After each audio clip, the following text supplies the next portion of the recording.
শুভ সকাল। পিসি বার্তার পথের প্যাচালি। আজকের প্যাচালিতে আমরা আইন কি সত্যিই অন্ধ এই প্রশ্নর বিপরীতে আলোচনা করতে চাই।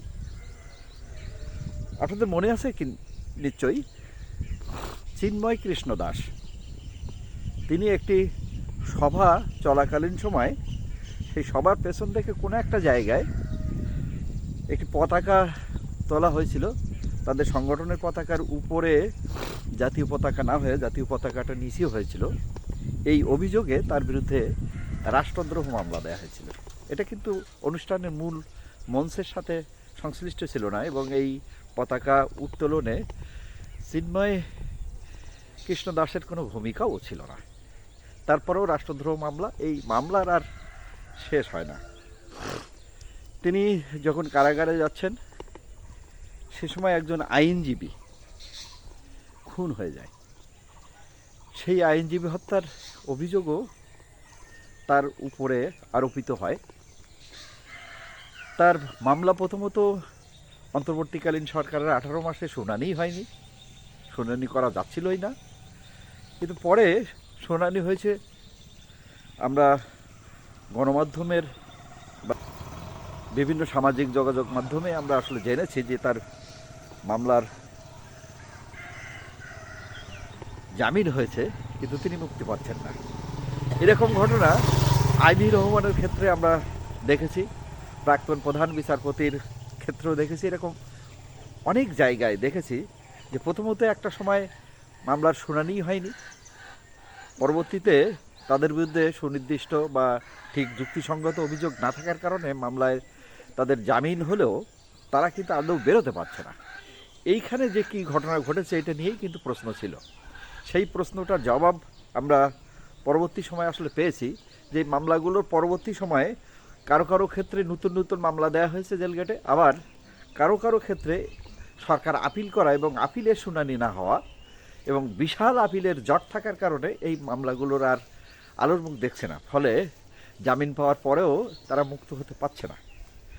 সাতক্ষীরার এরকম একটি ঘটনা আছে।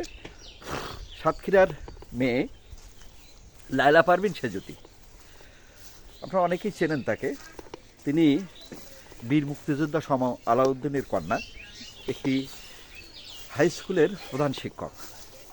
তিনি 71 প্রজন্ম 71 প্রবাবলি এরকম একটি সংগঠনের নেতৃত্ব স্থানীয় ব্যক্তি ছিলেন, সম্ভবত সাধারণ সম্পাদক। এই তার বিরুদ্ধে অভিযোগ। তিনি আওয়ামী লীগ সরকারের শেষের দিকে মূলত 24 নির্বাচনের পর যে সংরক্ষিত মহিলা কোটা, সেই মহিলা কোটায় এমপি হয়েছিলেন। এই তার আসলে অপরাধ। তিনি কখনো কোনো দাঙ্গাবাজির সাথে নেই, কখনো মারপিটের সঙ্গে নেই, কোনো উস্কানিমূলক কাজের সঙ্গে ছিলেন না। তারপরেও তাকে আওয়ামী লীগের নেতা হিসাবে সেই যে কারা অন্তরণে নেওয়া হয়েছে, আর কোনো উইচই নেই। মামলা চলছে না, মামলা শুনানি হচ্ছে না, জামিন তো দূরের কথা।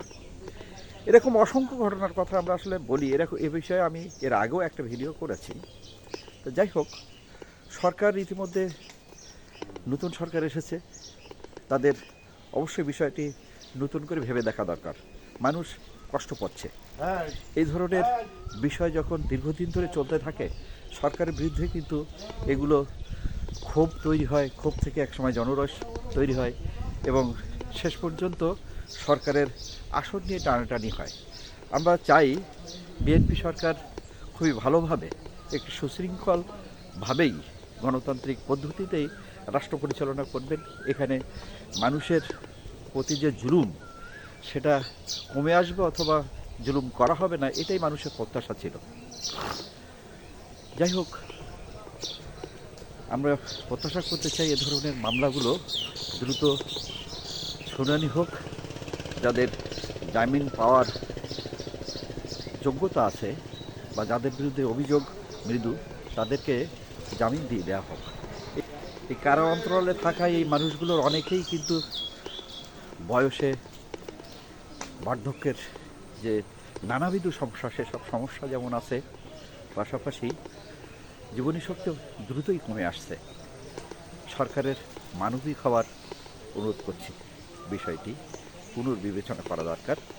আইন অন্ধ আমরা মানতে চাই, কিন্তু একদম অন্ধ হলে হবে না।